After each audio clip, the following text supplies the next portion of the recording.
let's go to the book of Exodus, chapter 1.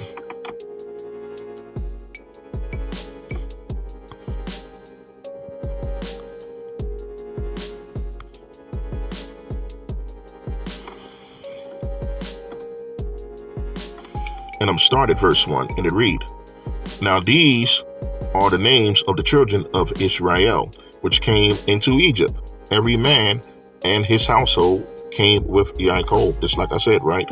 And these are all of his sons, from 2 to 4, right? And then it says right here, and all the souls that came out of the loins of Yaakov were 70 souls. Okay, so this, like I've said in previous videos, when the scriptures in the OT mention souls, is actually talking about your physical body. It's not talking about a spirit. Okay, for Joseph was in Egypt already. So right here, Joseph was down there already. So how can this place be called Egypt during that time, when Egypt means slavery? But during that time, Joseph, who was Yaakov's son, was second in command. How was it known as Egypt at that time? That don't make no sense, because Joseph wasn't in slavery during that time. He was second in command. Right? So a lot of things is, I don't know, man. I don't know. And then it says, and Joseph died, and all his brethren, and all that generation. All right. So all of the 12 sons of Yaakov died, right? But their descendants was there. Just like I said, the descendants of the sons of Yaakov was born down in the land of Mizraim, not in the land of Canaan, because they fled Canaan because there was a famine there, right? Verse 7, and the children of Yasharal were fruitful and increased abundantly and multiplied and waxed exceedingly mighty, and the land was filled with them. All right, so the land of Mizraim was filled with the Israelites, man, right? Verse 8, now there arose, right? There arose a new king over so-called Egypt, right? Or Mizraim, which knew not Joseph, right? And he said unto his people, right? Now, it didn't say he said unto the Egyptians, right? Because there was people already there, the people of Mizraim and the people of Cush. So if you notice, it didn't say that new king said, and he said to the Egyptians, or the so-called Egyptians, or the people of Mizraim. It says his people. So that goes to show that the people that enslaved the Israelites and the Mizraims and the Cushites weren't black people. They weren't black. Those were the Hyksos that came down and took over that land and enslaved them for 400 years. Right? Behold, the people of the children of Israel are more than mightier in we. Verse 10, come on, let us deal wisely with them, lest they multiply. And it came to pass that when there falleth out any war, they join also unto our enemies. Okay, so why did he say that? Who was their enemies? You can't say that the people that was already there were their people or their friends, because you came to conquer and take over that land. So your enemies was counted as the people that was already there, who the Israelites was joined to, which was the people of Mizraim and Cush.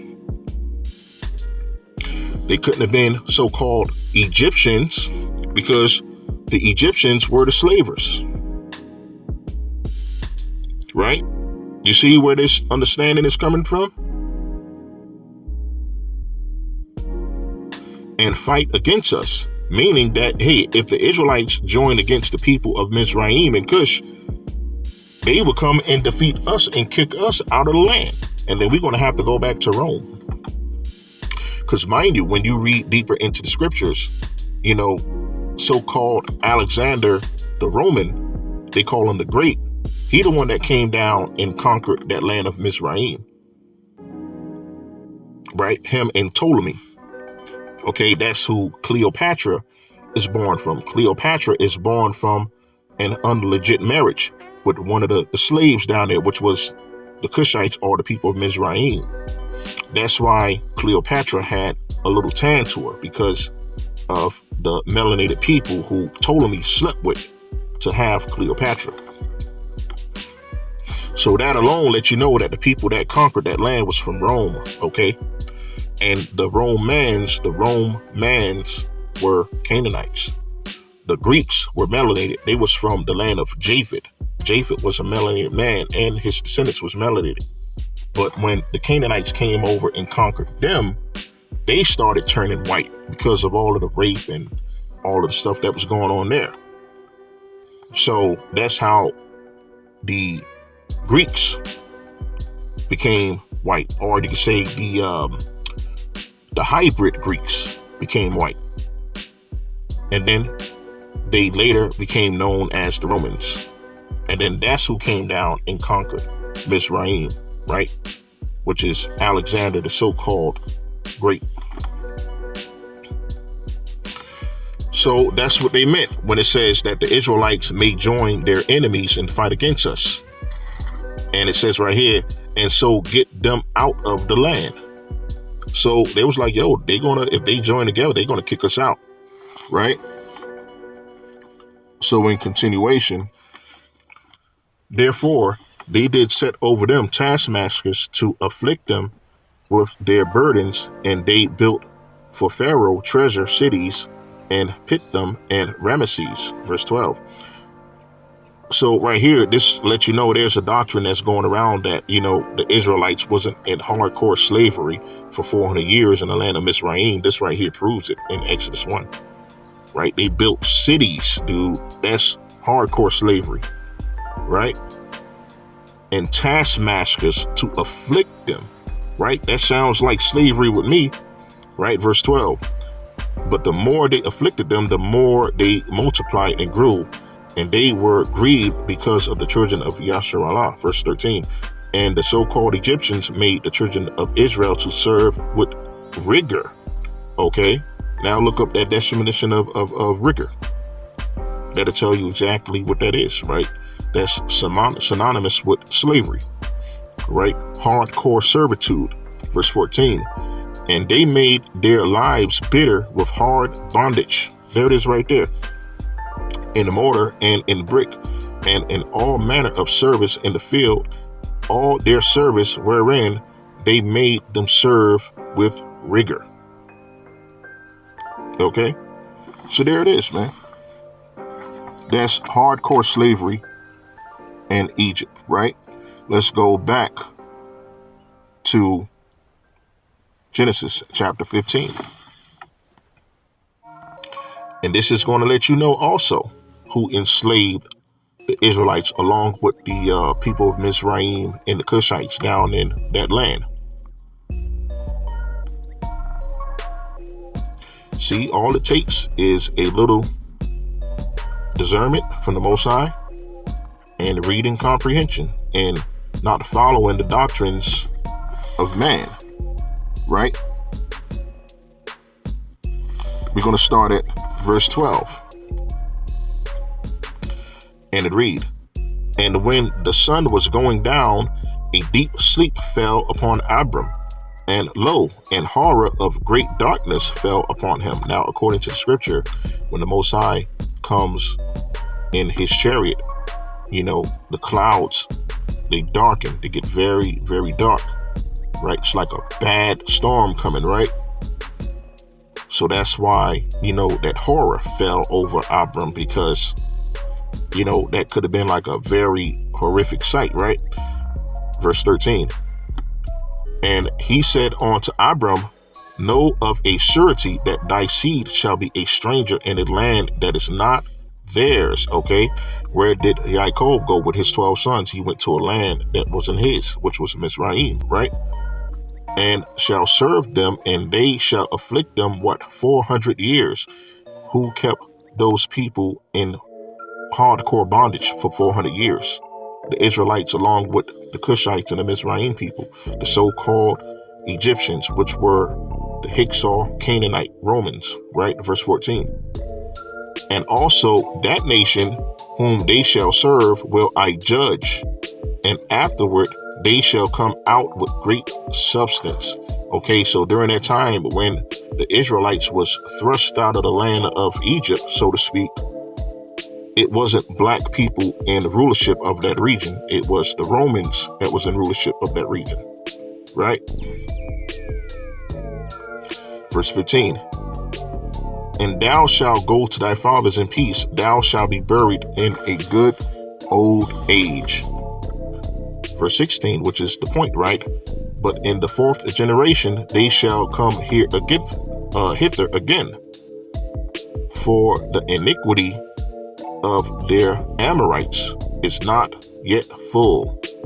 Okay, so right there it's letting you know who the Amorites were. They were the people that enslaved the so-called Israelites for 400 years, right? So that's what I was telling people, man, in this group that I was having this discussion about, who were saying that the Egyptians that enslaved the Israelites was black people. I said, well, how is that possible when the Romans conquered that region?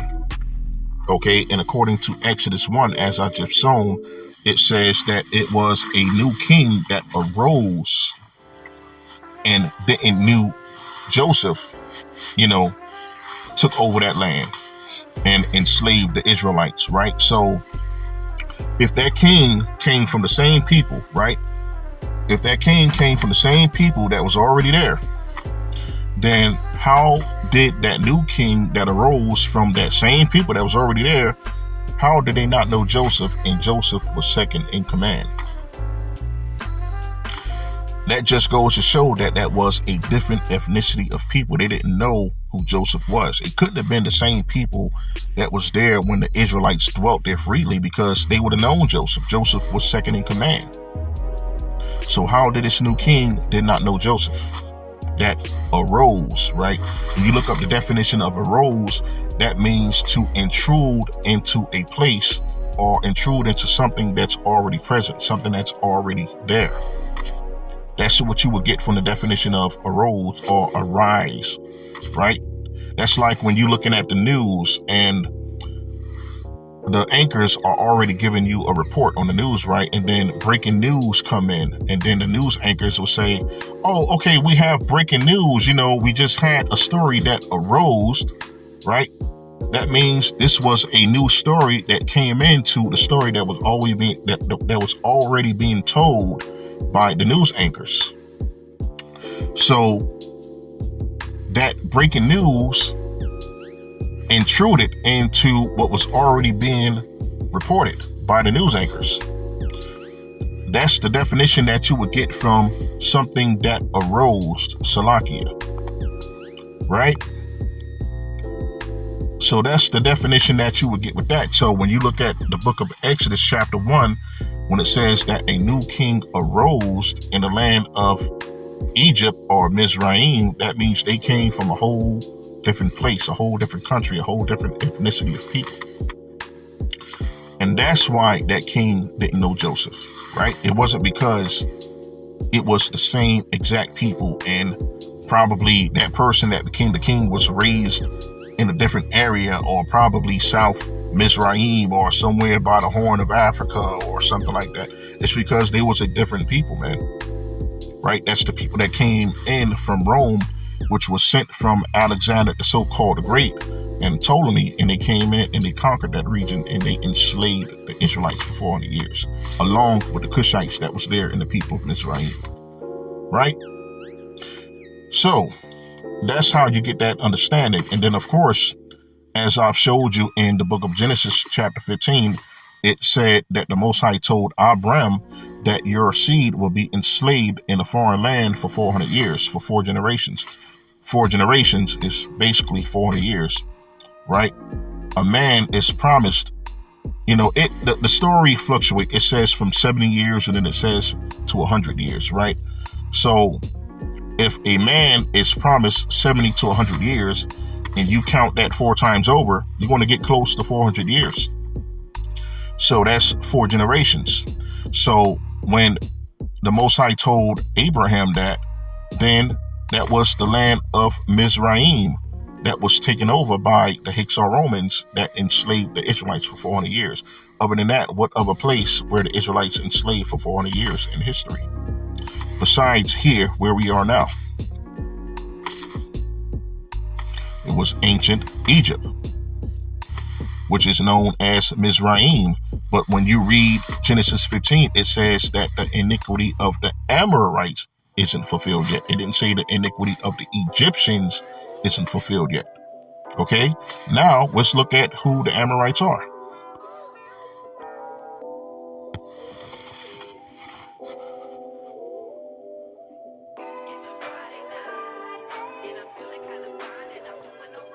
As it says here, right? Let's read verse 16. But in the 4th generation, they shall come hither again, for the iniquity, which is the sin of the Amorites, isn't fulfilled yet. All right. Just as it says in the New Testament, how, the so-called heathens that's in the rulership right now, their iniquity isn't fulfilled yet. So this is why they're still ruling over us in this society today.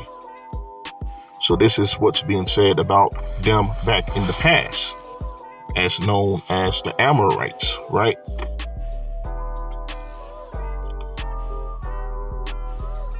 So let's bring this up real quick.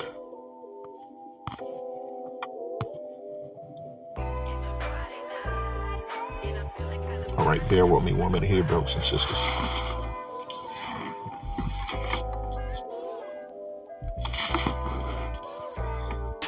Act like you wanted to move a little slow on me, all right? Amorites. Right?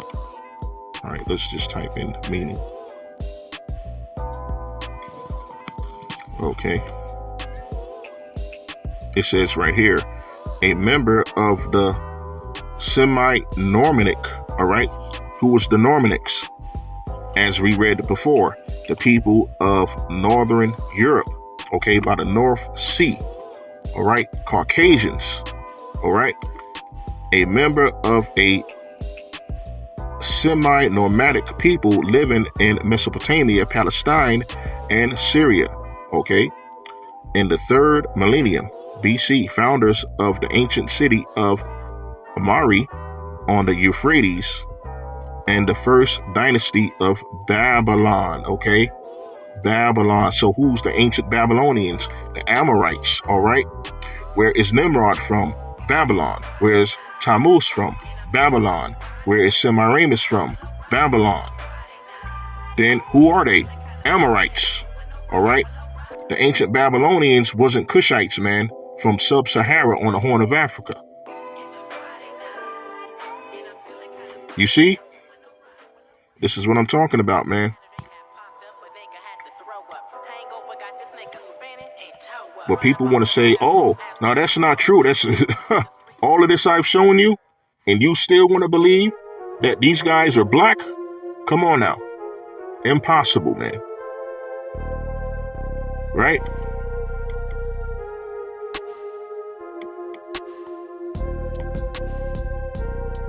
Right here. What is the biblical meaning of Amorite?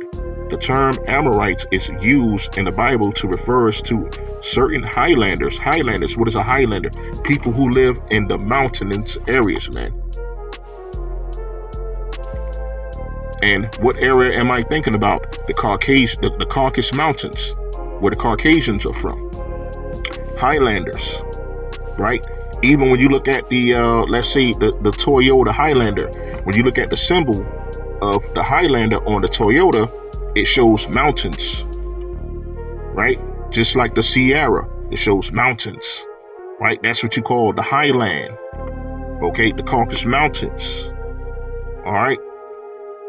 The term Amorite is used in the Bible to refer to certain highlanders who inhabited the land of Canaan, described in Genesis as the descendants of who? Canaan, all right? Ham's son, his cursed son, right? White people, the son of Ham. Genesis 10. Okay, this aligns with Akkadian and Babylonian traditions. All right, where have Christmas came from?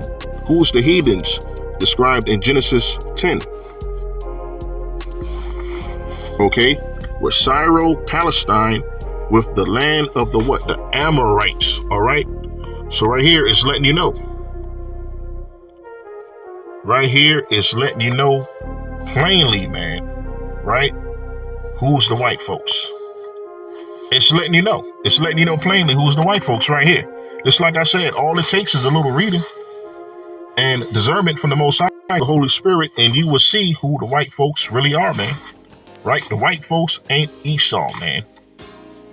But just like I said, I would give you that because Esau married two of the Canaanite wives. He married a Hittite and a Hivite, right? Which is presently known as the Khazarian Empire.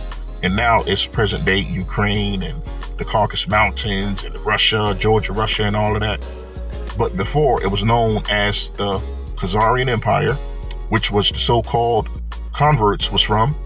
And then before that, it was known as the land of the Hittite Empire. Where are the Hittites from? They're from the people of Canaan, a cursed son of Ham, which was turned white. Exactly where the Caucasus Mountains are from. And right there, we just read that the people of Israel was enslaved in the land of Egypt for 400 years by the Amorites. Who's the Amorites? They're descendants of Canaan. All right. Who's the descendant of Cain? Ham. Right. Ham. Canaan is the descendant of Ham. Okay. And which disrespected Noah, his dad, for looking upon him when he was naked. All right. So the Most High cursed Canaan for that and turned him white and all of his descendants. All right. And right here, you just seen when I looked up the definition of Amorite, they're also known as the people of the Chaldees, which is the ancient Babylonians. When you look up where Nimrod is from, he's from Babylon. When you look up where Tammuz is from, he's from Nimrod. Nimrod is from Babylon. Also, his wife and his mom, Semiramis, Babylonians, who claim that she came down. That's the story of Semiramis, right?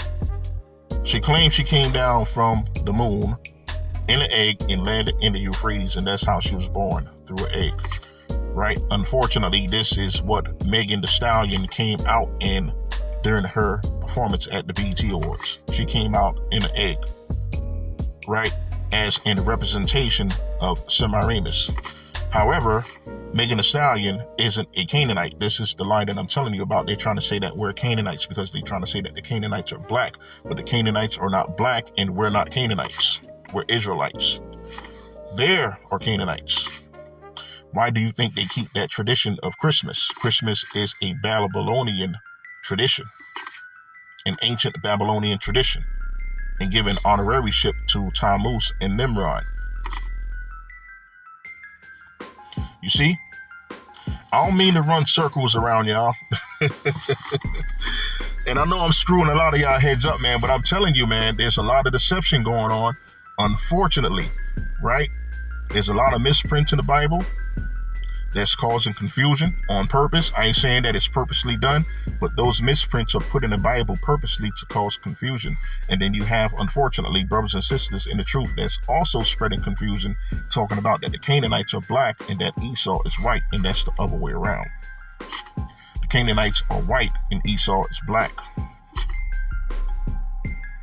That's why in Genesis 15 it says that the iniquity of the Amorites isn't fulfilled yet for what they're doing to the Israelites for 400 years. The Amorites or Canaanites, which is known as white people from the Caucasus Mountains, and ancient Babylonians.